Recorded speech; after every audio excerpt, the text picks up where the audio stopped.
TDA Rule 57, Non-Standard and Unclear Betting. I'll read the official rule once, then explain how it's applied in poker tournaments. Players use unofficial betting terms and gestures at their own risk. These may be interpreted to mean other than what the player intended. Also, if a declared bet can legally have multiple meanings, it will be ruled the highest reasonable amount that is less than or equal to the pot size before the bet.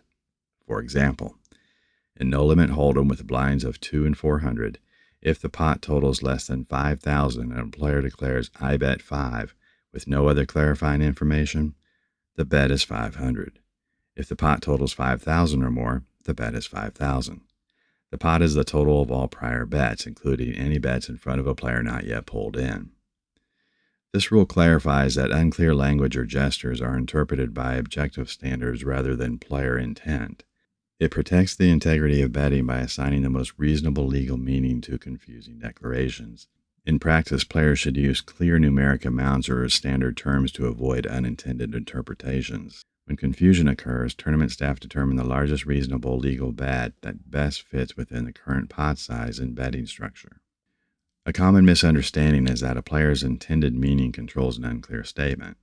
Under TDA Rule 57, the ruling is based on the most reasonable legal interpretation, not the player's explanation after the fact. Under TDA Rule 57, unofficial or confusing betting language is enforced using objective standards to ensure fairness, clarity, and consistent bet interpretation.